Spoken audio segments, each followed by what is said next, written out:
इकलौते इंस्टीट्यूशंस हैं हम पूरे इंडिया में, पूरे वर्ल्ड में आप बोल सकते हैं, जो स्टैम्प पेपर पे अपने बच्चों को नौकरी की गारंटी लिख के देता है। Hello everyone, this is Diksha here again, the team manager of the Edge College, and I welcome you back once again. We have previously met while I was giving you a short introduction about our college and the studies, and why is it important for the students to take admission in our college. Now today I have a certain important motive to come here. I am here to discuss something very important, something that we call advantages and disadvantages of this generation, the advantages and disadvantages of the education of this generation. So today we have with us Mr. Vikas Kumar Sa, the director of the Edge College. We welcome you, sir. Thank you. Good morning. Good morning. And how are you doing, sir? I'm fine. Okay, sir. So आज जैसे मैं आपसे कुछ सवाल करने वाली हूँ, क्योंकि आप इस फील्ड में, एजुकेशन के फील्ड में इतने सालों से आप काम कर रहे हैं, तो आपका जो स्टूडेंट के साथ में कनेक्शन रहा है, आप जो स्टूडेंट्स को समझते हैं एंड परखते हैं, वो हम जानना चाहते हैं कि आप किस तरह से अपने आप को इस एजुकेशन में यहाँ तक, मतलब इस पिनाकल, इस सक्सेस में, इस जर्नी में किस तरह से आपने खुद को फाउंड किया है, या फिर बहुत सही सवाल किया आपने। देखिए मैम, ऐसा है कि आज एजुकेशन लोग समझ ही नहीं पा रहे कि वाकई में एजुकेशन क्या होना चाहिए। हम पढ़े जाते हैं, हम वो चीज़ें पढ़ जाते हैं जिसकी हमारे जीवन में सही मानों में आवश्यकता नहीं है, और हम उस पढ़ाई के लिए लाखों बर्बाद भी करते हैं। हमारे पेरेंट्स के मेहनत के द्वारा कमाया हुआ पैसा हम उन जगहों पे वेस्ट किए जा रहे हैं जो हमारे जीवन में किसी भी व्यवस्था से काम आने वाला नहीं है। मैम, इस चीज़ को लोगों को समझना पड़ेगा कि वाकई में अगर वो सही मानों में एडुकेट होना चाहते हैं, सही मानों में अपनी लाइफ को लीड करना चाहते हैं, तो पढ़े वो जिसकी उन्हें ज़रूरत हो, वो ना पढ़ जाए जिसकी आवश्यकता ही नहीं है। अब इस टॉपिक को बार बार मैं पहले भी बोल चुका हूँ कि हमने अलजेब्रा पढ़ा, हमने ट्रिग्नोमेट्री पढ़ी, हमने ओम्स लॉ पढ़ा, हमने न्यूटन्स की थ्योरी पढ़ी। क्या किसी भी सुव्यवस्थित इंसान जो आज किसी जॉब में है, किसी बिजनेस में है, कहीं पे भी इस्तेमाल किया हो? जनरल, हाँ, इस्तेमाल होता होगा, मैं नहीं बोलूँगा नहीं होता है, इस्तेमाल होता होगा। इस्तेमाल, अगर मैं साइंटिस्ट बनता हूँ, अगर मैं रिसर्चर बनता हूँ, अगर मैं कुछ कैलकुलेटिव काम करता हूँ, तो शायद उस क्षेत्र में जाके इस्तेमाल होता होगा। लेकिन जो अभी हालात है, अभी पढ़ने के हालात को लेकर, कि हमें वो चीज़ पढ़ना चाहिए जिससे हमारे बच्चों को नौकरी मिल सके। हमारे बच्चों को नौकरी नहीं मिल पा रही है। प्रॉब्लम यही है कि हमारे जो सिलेबस है बहुत पुराने हो चुके हैं, जिसकी आज के डेट में हकीकत में ज़रूरत नहीं। तो आप अपने जो आपका जो कॉलेज है, दी एज कॉलेज, हमारा जो कॉलेज है, उसके बारे में मतलब आप थोड़ा सा अपने तरीके से थोड़ा बताइए कि ये कॉलेज डिफरेंट क्यों है बाकी कॉलेजेस से? क्योंकि बाकी कॉलेज यूजीसी द्वारा रन की जा रही है, बाकी कॉलेज सिर्फ और सिर्फ यूजीसी का पैटर्न ही पढ़ा रही है। बीइंग दी एज, हम लोग यहाँ पे यूजीसी के अलावा as per the need of market हमने यहाँ पे सिलेबस डेवलप किया है। मार्केट की रिक्वायरमेंट, जी, मार्केट की रिक्वायरमेंट। जैसे आप एनिमेशन इंडस्ट्री की बात कर ले तो ठीक है, यूनिवर्सिटी ग्रांट कमीशंस भी वो सारी चीज़ें सीखने के लिए कहता है, लेकिन वहाँ पे प्रैक्टिकल की वो व्यवस्था नहीं है, सही मानों में फैकल्टीज नहीं है। लेकिन हम यहाँ पे अपने बच्चों को प्रैक्टिकली उस लेवल पे तैयार कर पाते हैं। वैसे ही अकाउंटिंग सेक्शंस में अपने अपोजिट में सिलीगुड़ी कॉलेज है, वहाँ के बच्चे जब बीकॉम करके निकलते हैं, उनके स्किल सेट को चेक कीजिए। उनके पास थ्योरेटिकल शायद वो जवाब भी दे दे, लेकिन जब उनको प्रैक्टिकली काम करने के लिए बोला जाता है तो they are zero. Why they are zero? Because उनको practical as per the need of market तैयार ही नहीं किया गया। जो एक अकाउंट इंडस्ट्री की आवश्यकता है उस हिसाब से बच्चों को तैयार नहीं किया जा रहा है, और ये सबसे बड़ी कमी है अपने एजुकेशन सिस्टम की। लेकिन देखा जाए तो आप अगर देख रहे हैं कि बाकी के कॉलेजेस भी ऑलमोस्ट वही सिलेबस पढ़ा रहे हैं और आप भी वही सिलेबस क्योंकि पढ़ा रहे हैं। नहीं, हम वो सिलेबस नहीं पढ़ा रहे हैं, हमें मजबूरी है, क्योंकि मुद्दा यह है कि सर्टिफिकेट वैलिडेशंस का ठीक है, मजबूरी है, वरना हम वो सिलेबस जीवन में कभी पढ़ाने ही नहीं चाहते, क्योंकि जो एजुकेशन आप लोगों ने अभी सोसाइटी में इम्प्लांट किया हुआ है उसकी हकीकत मानों में आवश्यकता ही नहीं है। आपका सिलेबस सिर्फ आपके कॉलेज में चलता होगा तो फिर क्या करेंगे आप? नहीं, हमारा सिलेबस इसलिए देखिए, हमारा सिलेबस इसलिए चलता है क्योंकि हम बच्चों को जॉब गारंटी दे रहे हैं। हमें बच्चों को तैयार करके नौकरियां देनी पड़ती है, क्योंकि इकलौते इंस्टीट्यूशंस हैं हम पूरे इंडिया में, पूरे वर्ल्ड में आप बोल सकते हैं, जो स्टैम्प पेपर पे अपने बच्चों को नौकरी की गारंटी लिख के देता है। और नौकरी की ही नहीं, हम अपने बच्चों को कैरियर का कमिटमेंट लिख के देते हैं, जहाँ पे 15,000 की स्टार्टिंग सैलरी का हम या 20,000 की स्टार्टिंग सैलरी का वादा करते हैं। एनिमेशन इंडस्ट्री में 1.5 to 2 lakh rupees per month की सैलरी का भी कमिटमेंट करते हैं। वैसे ही हार्डवेयर और सॉफ्टवेयर अकाउंट इंडस्ट्री में 15,000 की सैलरी का प्रॉमिस करते हैं, और हमारे बच्चे अगर 3 साल तक उसी कंपनी में टिके रहे जहाँ पे हमने नौकरी दी है, वहाँ पे 45 से 60,000 रुपये मिनिमम उनका रेंज ऑफ सैलरी होगा। हाँ, हमने अपने बच्चों को स्किल दिया है, पढ़ाया है, उनको क्या जरूरी है, ठीक है। आज मेरे बच्चे कभी भी भटकते नहीं हैं। मेरे बच्चे, मुझे प्राउड है ऐसा कहते हुए कि मेरे बच्चों ने मेरा नाम गर्व से रोशन किया हुआ है। मैं लोगों के बीच में इसलिए जाना जाता हूं क्योंकि I have won the award as a number 1 job provider, ठीक है, लेकिन मैं जॉब के मार्केट को बहुत अच्छी तरीके से समझता हूं, क्योंकि जॉब में क्या है कि आज आपके पास कितना नॉलेज है और आप कितने मल्टीटास्किंग हैं उसका डिमांड होता है। अन्यथा अगर आप पर्टिकुलर प्रोफाइल पे गए, सपोज आप अकाउंटेंट बन के गए किसी कंपनी में और आप डेबिट और क्रेडिट में ही अटक के रह गए, तो आपका एम्प्लॉयर तो आपसे कोई दूसरा इंस्ट्रक्शंस भी देने में हिचकिचाएगा, तो आप तो परफॉर्म बिल्कुल भी नहीं कर पाइएगा वहाँ पे। तो यहाँ पे सिर्फ डेबिट क्रेडिट की बात नहीं होती है, यहाँ पे ओवरऑल डेवलपमेंट की बात होती है। एक बच्चे को कैसे तैयार करना है as per the need of today's scenario हम तैयार करते आ रहे हैं। तो फिर सर, क्योंकि मैं आपको एक रियल एक्सपीरियंस बता रही हूँ, क्योंकि हमारे काउंसलर्स जो है ऐसे क्वेश्चंस मतलब झेलते हैं कि हम क्यों आपके कॉलेज में आएंगे, या फिर हम क्यों भरोसा करें। तो ये भरोसा से आप लोग डील कैसे करते हैं? ये तो लोगों का प्यार है। जॉब गारंटी ऐसे तो कोई देगा नहीं जी, ये लोगों का प्यार है जो आज तक लोगों ने हम पे भरोसा किया है। सिलीगुड़ी में और सराउंडिंग एरिया में बहुत सारे प्लेसमेंट कंसल्टेंट हैं। हमारा भी एक विंग्स है प्लेसमेंट कंसल्टेंसी का, जहाँ पे हम लोग किसी भी बच्चे से 1 रुपया चार्ज नहीं करते हैं। जिनकी जैसी क्षमता, जिनकी जैसी कैपेबिलिटी, हम उनको वैसा जॉब दे देते हैं। तो ये लोगों के दिल में हमारे प्रति भरोसा दिलाने में थोड़ा सा कामयाबी हमें यहाँ से मिलती है। और दूसरा कि जिन बच्चों के पास एबिलिटी नहीं है, हम उनको साक्षात्कार करवाते हैं उनसे। और जिन बच्चों के पास जैसी कैपेबिलिटी है, ऐसा नहीं बोलना चाहिए कि एबिलिटी नहीं है, हर एक बच्चे के पास अलग अलग कैपेबिलिटीज है। जो अपने साक्षात्कार का बताया है, इसका थोड़ा प्रोसेस जी, बता दीजिए। साक्षात्कार हम लोग DMIT टेस्ट के माध्यम से करवाते हैं, that is dermatoglyphics multiple intelligence test, जिससे एक बच्चे का लेफ्ट ब्रेन कितना काम कर रहा है, बच्चे का राइट ब्रेन कितना काम कर रहा है, बच्चे का ऑब्जर्वेशन पावर कैसा है, बच्चे की लॉजिकल एनालिसिस एबिलिटी कैसा है, बच्चे का थॉट प्रोसेस कैसा है, बंदा दूरदर्शी कितना है और कौन सी इंडस्ट्री में जाना चाहिए, एंटायर डिस्क प्रोफाइल के बारे में, बंदे की पर्सनालिटी के बारे में हर एक चीज हम बता पाते हैं। मान लीजिए कभी आपने ऐसे स्टूडेंट्स से आपका मुलाकात हुआ जहाँ पे पर्सनालिटी टेस्ट वगैरह सब कुछ हो गया, आपको उसकी एबिलिटी के अनुसार आपने उसको काउंसिल कर दिया ना, कोई भी कोर्स उसको काउंसिल कर दिया, फिर भी आपने उसको जॉब प्लेसमेंट दे दिया और फिर भी वो सक्सेसफुल नहीं रहा। हाँ, ऐसे बहुत सारे बच्चे रहे मेरे। उस वक्त हमने DMIT टेस्ट नहीं करी थी, उसी के बाद हमें मजबूरी में DMIT को इंट्रोड्यूस करना पड़ा।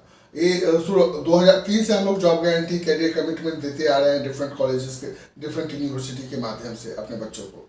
लेकिन फिर भी हम जो प्रॉमिस करते हैं कि स्टार्टिंग सैलरी आपकी इतनी होगी और 3 साल बाद इतना आपका ऐसा होगा, तो उसमें कई वजह होता है कि मेरे बच्चे जो हैं वो पर्टिकुलर मैं जो पढ़ा रहा हूँ शायद उसमें अच्छा नहीं कर पा रहे हैं।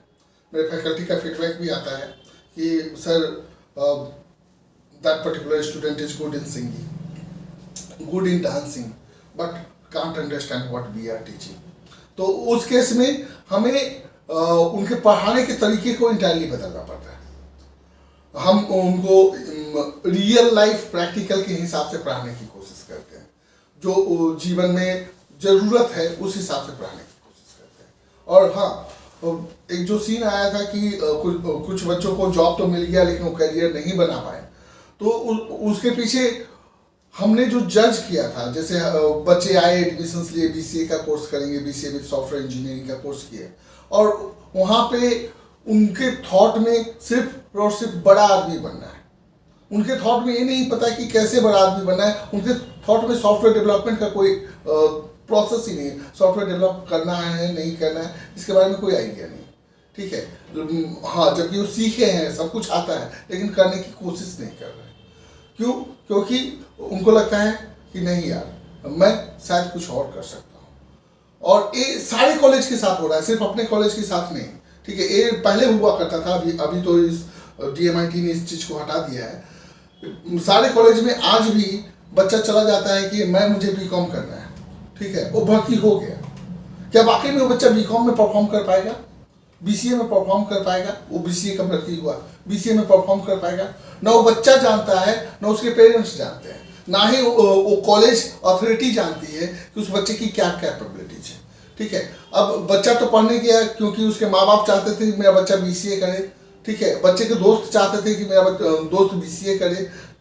अब दोस्तों के बहकावे में, माँ बाप के प्रेशर में आके बच्चा पढ़ने चला गया, लेकिन सडनली आप देखेंगे वो फर्स्ट सेमेस्टर जैसे तैसे पास करता है, सेकंड सेमेस्टर में जाते जाते उसका हालत खराब हो जाता है, ठीक है। फिर भी वो रगड़ रगड़ के पास करता है, रट्टा मार के पास करता है। लेकिन रट्टा मारना और रियल लाइफ में काम लगाना बहुत अंतर होता है, सब बहुत कुछ अलग है। सर, जैसे आपने बोला कि आप 2003 से जॉब प्लेसमेंट कमिटमेंट दे रहे हैं बच्चों को, तो हम आप थोड़ा बता सकते हैं कि कौन कौन से कंपनी में आप जॉब प्लेसमेंट करवाते हैं? Ma'am, we have won the award from Wipro, we have won the award from EXL Services, we have won the award from Genpact, we have won the award from NASSCOM who regulate IT industry in the world, even from Siliguri Municipal Corporation से भी हम सम्मानित रहे हैं। उसके अलावा market की सारी टॉप मोस्ट कंपनियां हमें जानती है, ICICI bank, Firstsource, Nokia, Pogo, Tata, Aircel जब थी तब काम किए थे, BSNL, Vodafone, Airtel, axis bank, CNBC, max, आज तक, बड़े बड़े चैनल के लिए भी हम लोग काम किए हैं, इनडायरेक्ट और डायरेक्ट वे में। कभी थर्ड पार्टी के माध्यम से, कभी डायरेक्ट माध्यम से हमने काम किया है। और हमारे मैक्सिमम स्टूडेंट वहाँ पे काम कर रहे हैं, मैक्सिमम स्टूडेंट आज भी अपने करियर को बनाने में कामयाब है। सर, क्योंकि आपने ऐसे बोला कि कई बच्चे जो है अपने फ्रेंड्स के, अपने पेरेंट्स के इन्फ्लुएंस में, उनके बहकावे में या फिर उनकी बातों में आके कोई कोर्स ऑप्ट कर लेते हैं, तो आपको ऐसे बच्चों का मेंटालिटी को आपको अगर जज करना होगा या फिर इनको सुधारना होगा, तो वो क्या होगा, कैसे होगा? देखिए, इतना तो वक्त नहीं मिलता है हमें कि हर एक स्टूडेंट को हम ऑब्जर्व कर पाए डायरेक्टली, लेकिन फिर भी हमने एक व्यवस्था बनाई है DMIT के माध्यम से हम चेक कर पाते हैं कि बच्चे का थॉट प्रोसेस क्या है। बंदा ईगल पर्सनालिटी है, डक पर्सनालिटी है, या बंदा पीकॉक पर्सनालिटी है, या आउल पर्सनालिटी है, क्योंकि पर्सनालिटी से ही लगभग सारी चीज़ें जुड़ी होती हैं। और साथ में बंदे का इमोशंस कोटेंस कैसा काम करता है, कहीं इमोशंस कोटेंस उस पर बच्चे के ऊपर हावी तो नहीं हो गया है, जिसकी वजह से वो किसी और के बहकावे में आके वो अपना जो एजुकेशन है उसको अवॉइड कर देगा। जनरली आज के डेट में हर एक बंदे के साथ इमोशंस स्ट्रांगली काम करता है, और इमोशंस ही है, एक इंसान के अंदर में इमोशंस ही है जो उसको आगे बढ़ने की प्रेरणा देता है। इमोशंस कभी ज़्यादा हो जाए तो आपको पीछे खींच भी लेता है, क्योंकि इमोशंस कहता है कि हमें बचना है, हमें सेफ रह के चलना है, और इमोशंस ये भी कहता है कि हमें दूसरों को हार्म नहीं करना है, दूसरे अच्छा कर रहे हैं करने देना है, हमें उनको सपोर्ट करना है। अगर आप दूसरे अच्छा कर रहे हैं, आप उनको करने दे रहे हो, तो अगर पोजीशन एक ही है तो आप तो उनको अपॉर्चुनिटी दे रहे हो। ये बहुत इंपॉर्टेंट चीज़ है कि आपको आगे बढ़ना है। जब तक ये विचार लोगों के मन में पैदा नहीं हो जाता, जब तक लोग सेल्फिश नहीं हो जाते, बोलना गलत होगा, सेल्फिश की जगह पे मैं अगर इस बारे में बात करूँ ईगल कोटेंस के बारे में, ठीक है, ईगल पर्सनालिटी टाइप के बारे में, जो हमेशा अपने टारगेट के प्रति फोकस होता है, तो वो ईगल पर्सनालिटी किसी भी सिचुएशंस में रहे वो अपने टारगेट को अचीव कर लेता है। बाद बाकी पर्सनालिटी, जैसे डब पर्सनालिटी हो गई, डब पर्सनालिटी का खुद का कोई थॉट प्रोसेस नहीं है, वो हमेशा दूसरों से इन्फ्लुएंस होकर ही काम करते हैं, खुद का कोई डिसीजन पावर नहीं है, और ये बहुत गलत होता है। तो क्योंकि आपने जैसे बोला कि इन्फ्लुएंस बहुत जल्दी हो जाता है, तो इसमें आपको लगता है कि टेक्नोलॉजी का भी कुछ हाथ है बच्चों का मेंटालिटी को हैम्पर करने की वजह से, या फिर डिसीजन नहीं आज अगर मैं बोलूं तो मोबाइल ने जितना हमें इंफॉर्मेशंस दिया है उससे ज़्यादा हमारा ब्रेन ब्लॉक किया है, ठीक है, क्योंकि आपको नहीं पता कि आप तक कौन से कंटेंट पहुंचाए जा रहे हैं, आपको ये भी नहीं पता कि आप कहाँ तक पहुंच सकते हैं, और आप वो कंटेंट देख रहे हैं, सुन रहे हैं हर रोज, जो शायद आपको भटका रहा है, आपको सही मानों में सही दिशा देने के अलावा वो सारी चीजें करके जा रहा है जो आपको नहीं करना चाहिए। जैसे बहुत परिवार में बच्चों के माँ बाप के साथ एक समस्या देखने को मिली है, बच्चा मोबाइल पे लगा हुआ है, दिन भर गेम खेल रहा है और माँ बाप की कोई बात नहीं सुन रहा है, क्लासेस का वर्क नहीं कर रहा है, तो इसके पीछे का वजह है आज का टेक्नोलॉजी इन्फ्लुएंस्ड होना।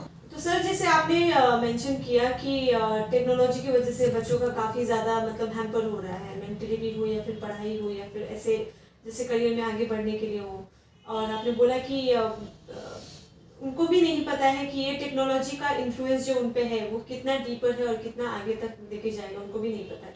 लेकिन आप देख रहे हैं कि अभी का जो सिचुएशन है पैंडेमिक की वजह से काफ़ी सारे मतलब वैसे इंस्टीट्यूशंस बंद हैं, बहुत मतलब पिछले साल से बंद है, तो ऐसे में तो बच्चे ऑनलाइन क्लासेस ही यूज़ कर रहे हैं, चाहे वो फ़ोन हो या लैपटॉप हो या टैबलेट हो, तो इस तरह से मतलब कोई उपाय तो है नहीं अभी, तो इसके वजह से आप इसके ऊपर क्या उपाय है, क्या आपका ओपिनियन है? मैम बड़ा छोटा सा है एग्जाम्पल, आपके घर में भी बच्चे होंगे और आप चेक कीजिएगा तो आपका बच्चा 10 मिनट अगर स्टडी का कंटेंट देखता है तो 50 मिनट बी श्योर वो दूसरे कंटेंट पे है, वो ऐसे कंटेंट को देखे जा रहा है जिसकी आवश्यकता नहीं है। आप भी समझ रहे हैं कि हमें किन चीज़ों से इन्फ्लुएंस किया जा रहा है। आज सारे विदेशी कंटेंट हमारे इंडिया में ज़बरदस्ती उठेले जा रहे हैं और बच्चे दूसरे प्लेटफॉर्म पे, यूट्यूब हो गया आपका जी है, बहुत सारा ऐप है जिसके माध्यम से बच्चे आज वो चीज़ें देख रहे हैं, जैसे रोब्लॉक्स बोल के एक ऑप्शन है, उस पर भी बहुत सारे ऐसे कंटेंट है जिससे डायरेक्ट आंखों के रेटिना पे असर पड़ रहा है। अब रही बात कि अभी लॉकडाउन चल रहा है, लॉकडाउन में आपको ऑनलाइन क्लासेस देना चाहिए, लेकिन क्या वाकई में ऑनलाइन क्लासेस से बच्चों को वो चीज़ें समझ में आ रही है जो होना चाहिए? नहीं, मुझे तो नहीं लगता कि ऑनलाइन क्लासेस बच्चों को सही मानों में डायरेक्शंस दे पा रहा है या बच्चे कुछ सीख भी पा रहे हैं। यहाँ पे एक चीज़ है, वो ये कि आपके स्टूडेंट्स को पढ़ाना तो है, लेकिन अभी आप उस टेक्नोलॉजी का इस्तेमाल ना करें जो एग्जैक्टली उनके ब्रेन को हैम्पर कर रहा है। आपके घर में एक समस्या आपने देखी होगी, महसूस किया होगा, जो सारे गार्जियन मेरे साथ डिस्कस करते हैं, उसमें मैंने पाया है कि बच्चे एकदम सेंसलेस काइंड ऑफ बिहेव करते हैं व्हेन दे हैव टू। जब भी उनको कोई काम दो तो गेम खेलने के अलावा दूसरा कोई किसी काम में मन नहीं लगा पाते हैं। मतलब काम दिया वो जैसे तैसे करेगा और फिर जाके जबरदस्ती गेम खेलेगा, ठीक है, और उस चक्कर में बहुत सारे हर एक परिवार में लॉसेस का सामना करना पड़ रहा है और बच्चों का प्रेजेंस ऑफ माइंड बहुत पुअर हो जा रहा है, क्योंकि हमेशा कंटेंट उनके दिमाग में हमेशा कंटेंट ही चल रहा है। लेकिन अभी देखा जाए तो हर चीज़ ही टेक्नोलॉजी से रिलेटेड हो गया है, चाहे वो बैंकिंग हो, चाहे वो किसी के यहाँ मतलब दुकान से सब्जी मंगाना हो या फिर दूध ऑर्डर करना हो या फिर तो सिर्फ इस्तेमाल तक कीजिए ना, चीज आपको टेक्नोलॉजी मुहैया करवाई गई है उनका इस्तेमाल करने उपाय भी नहीं है, लेकिन लिमिटेड इस्तेमाल कीजिए, जितनी जरूरत है जितनी आवश्यकता है उतना ही इस्तेमाल कीजिए मैम। उससे ज़्यादा अगर इस्तेमाल करेंगे तो एक तो बच्चों के ब्रेन पे बहुत ज़्यादा निगेटिव असर पड़ रहा है, बच्चे कम उम्र में ही उन सारे कंटेंट को देख जाते हैं जिसकी आवश्यकता बिल्कुल नहीं है। इवन दो कि गवर्नमेंट ने बहुत सारा प्रोटोकॉल लगा रखा है, बहुत सारे नियम कानून है, फिर भी वो चीजें छुपाए नहीं छुपती है। आपके खुद के घर में बच्चे हैं तो Right. उनका टेक्नोलॉजी का इस्तेमाल किस तरह से हुआ जाता है? सेम ऑनलाइन क्लासेस चल रहे हैं लैपटॉप है, उनके, ऐसा कुछ? लैपटॉप है, कंप्यूटर है, आपका टीवीज है। आज की डेट में सब कुछ इंटरनेट बेस्ड है, ठीक है। लेकिन अगेन जरूरी भी है, मैं चाह के भी ना नहीं कर पाता हूँ, लेकिन फिर भी मैंने ये महसूस किया है कि मेरे बच्चे का जो ब्रेन है, जो होना चाहिए, उसकी तुलना में घट गया है पिछले 1-1.5 साल के अंदर में। जो पहले उनके अंदर में जो मुझे टैलेंट दिखता था, और अभी लाइट नहीं होता है या किसी कारण से इंटरनेट डिस्कनेक्ट कर दिया जाता है तो बच्चे सो जाते हैं, उनके अंदर में कोई एक्टिविटीज नहीं रह जाती है। मतलब जो भी है जबरदस्ती ऑनलाइन प्लेटफॉर्म ही है, और ये ऑनलाइन प्लेटफॉर्म उनको हैम्पर कर रहा है मैम। तो इसके लिए आपका सरकार से कोई निवेदन है या फिर कोई एडवाइस या फिर आप कुछ बोलना चाहते हैं? सबसे पहली बात तो लॉकडाउन की स्थिति ही ना आनी चाहिए थी हमारे देश में, ठीक है। मैं होता कौन हूँ किसी भी गवर्नमेंट से शिकायत करने वाला। हालांकि सरकारों को सोचना चाहिए था कि एक लॉकडाउन की स्थिति अगर आई तो इसके परिप्रेक्ष्य में कोई दूसरी व्यवस्था वो करके देते। जैसे उन्होंने ऑनलाइन क्लासेस की व्यवस्था दी, ऑनलाइन क्लासेस हटा दिया जाता, स्कूल में ही सोशल डिस्टेंसिंग को प्रॉपरली मेंटेन किया जाता तो शायद ये नौबत नहीं आती। लेकिन अभी भी हम स्कूल्स कॉलेज की एजुकेशन को ज़बरदस्ती ऑनलाइन प्लेटफॉर्म पे लाने के लिए, टेक्नोलॉजी से इन्फ्लुएंस करने के लिए शायद ये व्यवस्था की गई है, जो प्रॉब्लमेटिक है मैम। आपके आसपास में ऐसा कोई सच्ची घटना हो जिसकी वजह से ऑनलाइन क्लासेस की वजह से बच्चों को हैम्पर हुआ हो, या फिर? मैं ज़्यादा दूर नहीं जाना चाहूँगा। मेरे ही परिवार में, मेरे ही बच्चों के द्वारा सेम टू सेम सिचुएशंस देखने को मुझे मिला है। और आज किसी भी बच्चे से जनरल टॉपिक पे बात कर लीजिए, they might not be able to answer you properly. आप बात कीजिए गेम के बारे में, शायद वो बता दे। आप बात कीजिए जो ऑनलाइन कंटेंट है उसके बारे में वो बता देंगे। लेकिन आप जब जनरल टॉपिक पे रोजमर्रा की ज़रूरतों के हिसाब से बात करने की कोशिश करेंगे, उनके पास कोई भी जवाब नहीं है। सर, क्योंकि हम देखते हैं कि ऐसे अभी का जो जनरेशन है, हम 2021 में जी रहे हैं and everything is so online, everything is very modernised, बहुत कुछ एडवांस्ड हो गया है। लेकिन बच्चों का जो माइंडसेट है ना, जहाँ पे वो खुद से डिसाइड नहीं कर पाते कि उनको लाइफ में क्या करना है। अब मान लीजिए मुझे BCA करना है, लेकिन मुझे मेरे पेरेंट्स का कंसेंट चाहिए कि मुझे करना है या नहीं करना है। और बच्चा खुद से, मतलब आपको अगर BCA करना है तो आपको अपने पेरेंट को कन्विंस करना पड़ता है, लेकिन ऐसे में कभी कभी बच्चे नहीं बोल पाते हैं। तो इसको लेके आपको क्या कहना है? यहाँ पे माँ बाप को इनिशिएटिव लेना पड़ेगा। हर एक माँ बाप को इनिशिएटिव लेना पड़ेगा कि मेरे बच्चे के लिए सही क्या है। हम तो जज करते हैं कि उसका प्रैक्टिकल कोटेंस कैसा रहा है, रोजमर्रा की जिंदगी में वो कैसे बिहेव कर रहा है, उसके हिसाब से हम बच्चों को कोर्स ऑफर कर देते हैं। लेकिन अगर माँ बाप इनिशिएटिव ले, DMIT की व्यवस्था सब जगह अवेलेबल है ना सर। DMIT से हटके मैं ये पूछ रही हूँ कि बच्चे खुद से डिसाइड नहीं कर पाते, मतलब क्योंकि आज के रेट में मान लीजिए 20% डिस्काउंट आपके कॉलेज ने बच्चों को पढ़ाई में दिया। अब यही 20% डिस्काउंट अगर लैपटॉप या फोन में होता तो आप मानते कि बच्चे बहुत जल्दी लेके ग्रैब कर लेते। लेकिन यही ऑफर अगर पढ़ाई में होता है तो बच्चे पेरेंट्स का कंसेंट मांगते हैं। फोन और लैपटॉप का होता है तो उसमें वो कंसेंट नहीं मांगते हैं। तो रीजन है ना, बच्चे ऐसे क्यों, मतलब ऐसा क्यों दौड़, मतलब सब कुछ एडवांस हो रहा है लेकिन बच्चे खुद का डिसीजन नहीं ले पा रहे, इसके ऊपर एडवांसमेंट क्यों नहीं हो रहा है? See, the investor are definitely parents, ठीक है। अब माँ बाप ही है जो इन्वेस्ट करेंगे, और ग्रेजुएशन लेवल प्रोग्राम, जो भी प्रोग्राम हम लोग ऑफर करते हैं, छोटा प्रोग्राम नहीं होता। आपके कहने का मतलब है कि शायद पेरेंट्स अपने बच्चों को उस तरह से ग्रूमिंग नहीं कर पाते हैं कि बच्चे खुद से डिसाइड कर पाए। जैसे इंटरनेशनल लेवल पे या फिर फॉरेनर्स में हम क्या देखते यहाँ हैं पे बच्चे। ये बात तो बिल्कुल सही है मैम। आज 10+2 का बच्चा जो पास आउट हो चुका है, उनको आप एक FIR लिखने के लिए बोलिएगा तो नहीं लिख पाएगा। नहीं लिख पाएंगे। देखिए आप जैसे अब अमेरिका में हो या फिर लंदन में हो, बच्चे जो है 18+ के हो जाते हैं तो पेरेंट्स उनको अलग से घर में रहने के लिए भेज देते हैं, खुद से कमाना शुरू कर देते हैं, लेकिन ये कल्चर इंडिया में नहीं है। ये कल्चर आना जरूरी है, वरना बच्चे इंडिपेंडेंट नहीं बने। तो इसकी शुरुआत आप कैसे सबसे पहली बात तो देखिए, जो भी ग्रेजुएशन तक जैसे भी स्टडी रहती है बच्चों की, इस व्यवस्था को बिल्कुल ही दिमाग से निकाल देना चाहिए कि मैं ग्रेजुएशन के बाद 10-12 सालों तक सरकारी नौकरी की तैयारी में अपना वक्त बिताऊंगा। जैसे ही ये व्यवस्था बच्चों के दिमाग से निकली और पेरेंट को थोड़ा सा यहाँ पे टाइट डिसीजन लेना पड़ेगा, you have to earn, you have to start earning for yourself.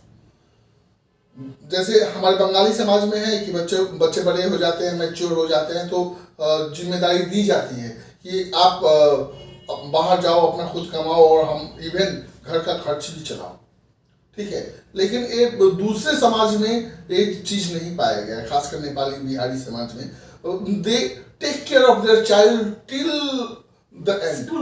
हाँ, जब तक वो माँ बाप का देहांत नहीं हो जाता है तब तक वो अपने बच्चे को खिलाते ही रहते हैं, और ये बहुत बड़ी कमजोरी है। लेकिन ये स्पून फीडिंग वाला सिस्टम तो एजुकेशन में भी है। यही तो बदलना है मैम, बच्चे को खुद से करने की आज़ादी चाहिए। आप उनका एक बार फील्ड जान लिए, एक देखिए मैम, बार बार एक ही चीज कि DMIT कर लो, DMIT करने के बाद बच्चे का स्ट्रीम जान लो और बच्चे को आजाद छोड़ दो उस पर्टिकुलर चीज के। लेकिन पेरेंट्स DMIT के लिए बहुत हेजिटेट करते हैं। अब जैसे आपने बोला कि टीचर्स को, स्टूडेंट्स को खुद से इनिशिएटिव लेना पड़ता है। मैम, आज के टीचर को भी समझना पड़ेगा कि वाकई में वो जो पढ़ा रहे हैं, उन्होंने जो पढ़ाई की, एक टीचर भी तो पहले पढ़ता है ना मैम, उन्होंने जो पढ़ाई की, पढ़ने के बाद उन्होंने क्या किया, पढ़ने के बाद उस पढ़ाई का कहाँ पे इस्तेमाल किया, पढ़ के फाइनली उससे पढ़ाने के काम आ रहा है। स्कूल्स में जाते हैं, मैथ पढ़ाते हैं, साइंस पढ़ाते हैं, जो भी सब्जेक्ट पढ़ाते हैं, पढ़ के पढ़ाने के काम आया, लेकिन पढ़ के इस्तेमाल करने के काम लायक किसी भी बच्चे को नहीं सिखाया गया। आज एक चीज जो अपने सोसाइटी में सबसे प्रॉब्लमेटिक है, एक बच्चे को रेलवे रिजर्वेशन काउंटर पे, ठीक है, even though they are very much influenced with technology, ठीक है, टेक्नोलॉजी में फॉर्म वगैरह भी भर लेते हैं, सब कुछ कर लेते हैं, लेकिन वही मैनुअल फॉर्म भर के उनको लाइन में लग के रेलवे का टिकट कटाने के लिए बोल दो, they are not able to. ये मेरे सामने की घटना है। इवन बैंक में बोलो जाके डिमांड ड्राफ्ट बनवा ले, दे आर नॉट केपेबल। लेकिन सर मेरा सवाल जो था वो स्पून फेड के ऊपर जो मैंने बोला था आपको कि आज की जनरेशन में, जैसे मैंने बोला, सब एडवांस्ड हो चुके हैं, लेकिन बच्चे भी कुछ ज़्यादा हद से एडमेंट और एरोगेंट हो चुके हैं। क्योंकि ये मेरे पर्सनल एक्सपीरियंस से मैं बोल रही हूँ कि आपने जैसे बोला कि टीचर्स को एंड पेरेंट्स का ग्रूमिंग में कुछ कमी रह गया होगा, इसकी वजह से बच्चे नहीं कर पाते हैं। लेकिन हाँ जी, तो जैसे हम बच्चों को लर्न करवाने की कोशिश करते हैं, तो हमारा आज के डेट पे स्कूल में ऐसा कोई सिस्टम ही नहीं है जहाँ पे बच्चे टीचर्स का सुने, क्योंकि ऐसा मतलब मॉडर्नाइज हो गया है और पेरेंट्स अपने बच्चों को पैम्पर करने में इतना ज़्यादा लग गए हैं कि अगर कोई टीचर मारने पे या फिर पनिश करने पे तुल जाए या फिर उसको सस्पेंड करने पे बात आ जाए या फिर एक्सपेल करने के बात पे आ जाए, तो फिर एक इशू खड़ा हो जाता है, क्योंकि बच्चे अब एक्सपेल या फिर कोई एक्शन के बिना तो मानेंगे नहीं। देखिए, कुछ ऐसे बच्चे होते हैं। हमारा समाज हिंसा से बचने के लिए सिखाता है, ठीक है, और जहाँ तक हो कि अपने सोसाइटी में हिंसा न रहे, इसके लिए ही सरकारों ने व्यवस्था की कि कुछ भी हो जाए, स्कूलिंग से ही टीचर ही अपने बच्चों के ऊपर हाथ ना उठाए, और यही एक वजह होगा कि सोसाइटी से हिंसा खत्म हो पाए। लेकिन किसी को तो इनिशिएटिव करना पड़ेगा। अब हिंसा उसका समाधान नहीं है। फीडिंग वाला सिस्टम खत्म करना है और 18+ से खुद से कमाने का या फिर खुद से डिसीजन लेने का अगर प्रथा लाना है इंडिया में, तो कहीं से शुरुआत करना पड़ेगा। शुरुआत आपको क्लास 10th के बाद ही शुरू कर देनी चाहिए। इवन जैसे चाइना, जापान, आज जापान की व्यवस्था को देखिए मैम, क्लास 6 के बाद किसी भी, क्योंकि क्लास 6 में बच्चे उस एज ग्रुप में पहुंच जाते हैं जहां से एक मैच्योरिटी सेंस आना शुरू होता है बच्चों के अंदर में, और उन्हीं से वो लोग क्या करते हैं कि वो अपनी व्यवस्था में DMIT को तो उन्होंने कंपलसरी कर दिया है, ठीक है, कि बच्चे DMIT करते हैं, फर्दर उनके बाद उनका करियर डिसाइड किया जाता है। लेकिन जहां तक रही बात इन्फ्लुएंस्ड होने की, टेक्नोलॉजी से इन्फ्लुएंस करने की या कोई पर्टिकुलर काम में बच्चों को आगे बढ़ाने की, तो तभी संभव है जब बच्चों को ये बोला जाए कि हाँ बाबू तुम ये काम करके दिखाओ। बच्चों से काम नहीं करवाया जा रहा, बच्चों को एकदम छोड़ दिया गया है कि हाँ वो आराम से रहे। हम बचपन में थे, हमारे टाइम में मैं शुक्रगुजार हूँ आज भी दादा दादी का, ठीक है, जिनके साथ मैं रहा पला बढ़ा। उन्होंने हमसे वो सारे काम करवाए, और इवन पापा का भी थैंक यू कहूँगा, क्योंकि मैं क्लास 10th में जब था, ठीक है, तभी being from a family background, business background है अपना, तो my father asked me to go to collect the money.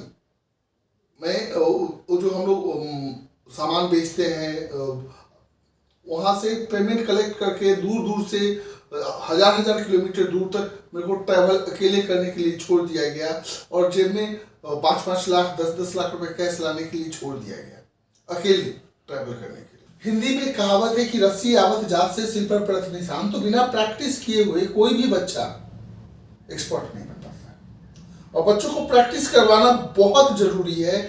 बच्चों को रियल लाइफ की चीजों को देना, रियल लाइफ की रिस्पॉन्सिबिलिटी को देना बहुत जरूरी है, तभी ये अपना समाज आत्मनिर्भर बन पाएगा। आज अपना मोदी सर भी बोल रहे हैं कि आत्मनिर्भर बनो, लेकिन यहाँ पे बच्चे माँ बाप के ऊपर डिपेंडेंट हैं, बच्चे दोस्तों के ऊपर डिपेंडेंट हैं, तो कैसे आत्मनिर्भर बने? उनके पास तो खुद की डिसीजन लेने की क्षमता ही नहीं रहेगी।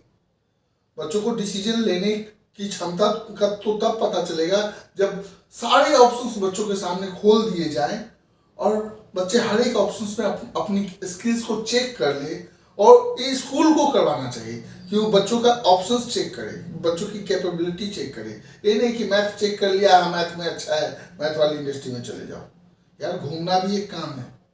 आज के डेट में हम टेक्नोलॉजी से इन्फ्लुएंस्ड हैं, बच्चे चाहे तो सिर्फ ब्लॉगर बन के भी करोड़ों कमा सकते हैं, लेकिन वो फ्लुएंसी, वो थॉट प्रोसेस वाकई में उनके पास है, या वो हेजिटेट कर रहे हैं अपने आप को सामने में प्रेजेंट करने से। ये सारी चीजें क्यों हो रही है? क्योंकि स्कूलों में वो व्यवस्था नहीं होती है। सर ये तो बात हो गया टेक्नोलॉजी और स्पून फीडिंग के ऊपर।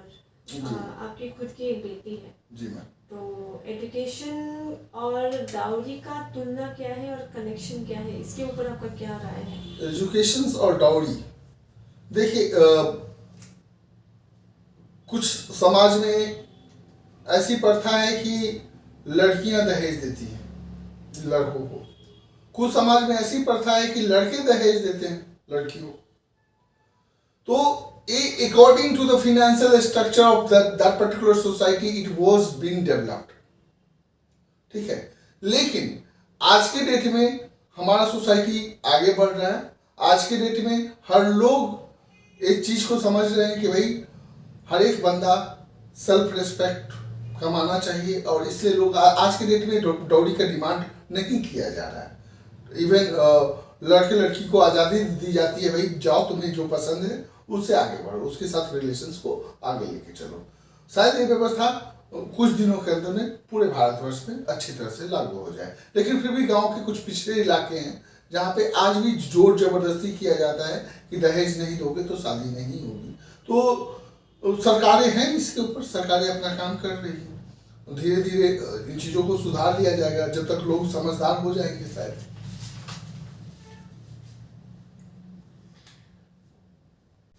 सर आप what do you think would be the main weakness of an individual? आज का जो इंडिया का जितना भी यंगस्टर्स है या फिर यूथ्स है, उनका मेन वीकनेस क्या है टेक्नोलॉजी को लेके? They are not decided what to do or what not to do. You mean the thought process? Thought process. हमारे पूर्वज जो हमें एजुकेशन दिया करते थे, जो नालंदा विश्वविद्यालय में हमारा एजुकेशन हुआ करता था, उसमें कहीं ना कहीं हमारे थॉट प्रोसेस को, मेडिटेशंस को डेवलप करने की बात की गई है। और आज स्कूल पढ़ाता तो है, सब्जेक्टिव हो गया है,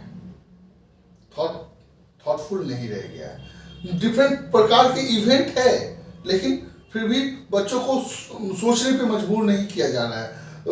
इट्स स्टिल अगेन हर जगह पे spoon feeding kind of but system. कभी ऐसा हो सकता है कि एक बच्चे के पास थॉट प्रोसेस हो, लेकिन समाज का ओपिनियन, पेरेंट्स का ओपिनियन, फ्रेंड्स का ओपिनियन, कोलिग्स का ओपिनियन, स्कूल का ओपिनियन, ये सब सुन के उनका मिक्सअप हो जाए। इन सब में ऐसे में बच्चा कंक्लूजन पे आए तो आए कैसे? देखिए, जैसे स्कूलिंग की व्यवस्था है, जैसे सब्जेक्टिव व्यवस्था है, एक ग्रूमिंग की व्यवस्था हर जगह होनी चाहिए। मान लीजिए अगर बच्चा ग्रूमिंग और ये सब क्लासेस लेने लायक नहीं है तो? नहीं, हर एक बच्चा ग्रूमिंग क्लास लेता है, हर एक बच्चा ग्रूमिंग लेने लायक है। ऐसा ही बोलना बिल्कुल गलत होगा कि वो नहीं ले सकते। हर एक बच्चे में टैलेंट है। हम अपनी ओर से फोर्स नहीं कर सकते। हम ये नहीं कह सकते नहीं तुम्हारा थॉट गलत है। हो सकता है उसके थॉट के अंत तक आप नहीं पहुंचे। उसको समझाइए कि किसी को हार्म करना गलत है, किसी को गाली देना गलत है। लेकिन आज एक चीज तो सबके सामने में आ रही है ना कि हर एक इंसान इस बात पे परेशान कि भाई जो इम्पोर्टेंट है उसको लागू नहीं किया जा रहा है। हर एक इंसान सिर्फ इसलिए परेशान है कि वाकई में क्या वो अपने बच्चों को सही मानों में गाइडलाइंस दे पा रहा है। माँ बाप का भी परेशानी है, ठीक है। अभी तो 2 साल से तो स्कूल्स की व्यवस्था पूरी तरह से खराब हो गई है। हम लोग बहुत आगे बढ़ रहे थे, बहुत अच्छा कर रहे थे, ठीक है।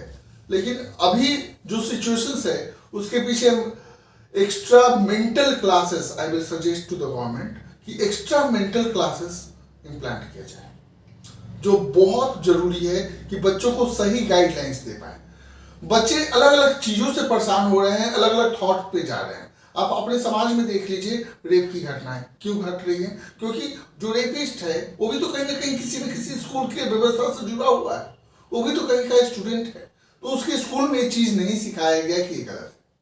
जो चोरी करता है उसको नहीं सिखाया गया कि ये चोरी गलत है। जो हिंदू मुसलमान करता है उसको ये नहीं बताया गया कि हिंदू मुसलमान करना गलत है। उसको सही मानों में सही दिशा निर्देश की आवश्यकता है। सर, आपका किसी एक ऐसे स्टूडेंट के साथ में कोई ऐसा मेमोरी है जिसके साथ में आप बहुत चेरिश करते हैं या फिर आपको बहुत पसंद है वो ऐसा स्टूडेंट? बहुत एक स्टूडेंट है, हर साल बैच बदलते हैं और हर साल स्टूडेंट का रूपरेखा बदल ये एक डायरेक्टर और स्टूडेंट का जो कनेक्शन होता है वो उसको आप थोड़ा डिस्क्राइब करिए सर। देखिए, अब मैंने बहुत सारे डायरेक्टर्स देखे हैं जो कि स्टूडेंट से बहुत डिस्टेंस मेंटेन करके रखते हैं, लेकिन मेरा अलग ही लेवल रहा है अपने स्टूडेंट लोगों के साथ। मैं उनको अपने छोटे बच्चे, भाई और जो भी बोले आप, जो भी रिश्ता दे, ठीक है, एक रिश्ते की तरह उनके साथ रिलेशंस निभाता हूँ। और जब भी मैं उनसे बात करने की कोशिश करता हूँ उनको हमेशा यही फोकस करवाता हूँ, बेटा you are the best, no one is best than you. और तुम जो भी करो खुल के जी कर करो, खुश होके करो। और जब तक चेहरे पे उसकी स्माइल ना आ जाए मैं उस बंदे को छोड़ता नहीं। जब तक बंदा खुश होके ना जाए मेरे सामने से, तब तक मैं उस बंदे को छोड़ता नहीं, चाहे जो हो जाए। आपको अगर हमारे जो व्यूअर्स हैं, जो स्टूडेंट्स हमें देख रहे हैं, उनको अगर आपको बताना होगा कि लाइफ में सक्सेसफुल होने का सिर्फ एक मंत्र क्या है, वो क्या होगा? सिर्फ एक मंत्र यही है बाबू, बिलीव योरसेल्फ। जिस दिन आपने खुद पे भरोसा कर लिया, जिस दिन आपने खुद पे विश्वास कर लिया, उस दिन देखिए आपके सोचने का नजरिया बदल जाएगा। There is nothing tough in the world. दुनिया में कुछ भी टफ नहीं है, बहुत आसान है जिंदगी। आपको लेना पड़ेगा, आपको एक्सेप्ट करना पड़ेगा कि हाँ आप जो कर रहे हैं बिल्कुल सही कर रहे हैं। There is another famous dialogue कि हम इस चीज को नहीं मानते हैं कि द लॉ ऑफ अट्रैक्शन जो हमें समझाता है कि आप जैसा सोचते हैं, आप जिस प्रकार की घटनाएं आपके जीवन में घट रही हैं, उसके जिम्मेदार आप स्वयं हैं। जिस दिन हमने ये सोचना शुरू कर दिया कि मेरे जीवन में जो घट रहा है उसका जिम्मेदार मैं स्वयं हूं, अपने आप सोच बदल जाएगी, अपने आप पॉजिटिव थिंकिंग आनी शुरू हो जाएगी। आप अपने बारे में अच्छा सोचें, अपने लिए मुस्कुराते रहिए, अपने लिए खुश रहिए। और अब यस, लोग कहते हैं कि फिनेंशियल प्रॉब्लम है। बहुत सारे स्टूडेंट का ये बहुत बड़ा पॉइंट आता है मेरे सामने कि sir I am facing financial problem, what to do. एक बहुत छोटा सा उदाहरण दूंगा। मान लो कि आप यहाँ से निकलते हो, यहाँ से निकलने के बाद सडनली कोई गाड़ी आता है, उड़ा देता है। ऐसा होना नहीं चाहिए किसी के साथ, लेकिन हो जाता है। सपोज माँ बाप के पास फिनेंशियल प्रॉब्लम पहले से है, एग्जिस्ट कर रहा है प्रॉब्लम। अब इस प्रॉब्लम से कैसे निकला जाए? इस प्रॉब्लम से आप तभी निकल पाएंगे जब इच्छा होगी आपकी जान को बचाने की। डेफिनेटली आपके माँ बाप किसी भी हद तक जाएंगे और आपकी जान को बचा लेंगे। उस वक्त वो ये नहीं सोचेंगे कि मेरा फाइनेंशियल प्रॉब्लम है, उस वक्त लगेगा तो लोन लेंगे, घर बेचेंगे, दुकान बेचेंगे या कुछ भी करेंगे, वो आपको बचाएंगे। तो कैरियर भी वैसा ही है, कैरियर भी आपकी जिंदगी जैसा है। जिसके पास कैरियर नहीं है समझ लो वो जिंदा नहीं है। और कैरियर तब संभव है जब बच्चा सही मानों में अपने आप को पहचानने के बाद उसी दिशा की ओर आगे बढ़ रहा है। यस, कैरियर एक जर्नी है, इसको चलते रहना है, इसको जीते रहना है, लेकिन खुश होके। बहुत सारे लोग बहुत दुखी हैं अपने सोसाइटी में, बहुत ज़्यादा ही दुखी हैं। उनके दुख को दूर उनका सोच ही कर सकता है, वो अगर अपने आप से बात करे कि वाकई में मेरी प्रॉब्लम क्या है, और उस प्रॉब्लम का सॉल्यूशन वो स्वयं दे सकते हैं।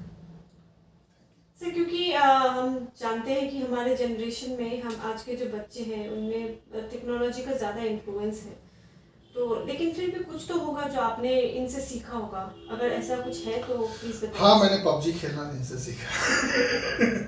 जी, मैं गेम भी खेलता हूँ, मैं भी टेक्नोलॉजी से इन्फ्लुएंस्ड हुआ हूँ। बहुत सारी चीज़ें ये लोग मुझे सिखाते हैं, मेरे बच्चे बहुत सारा एक्सेस मुझे सिखाते हैं, जो मुझे नहीं आता है उनको आता है। लेकिन फिर भी लगता है कि नहीं,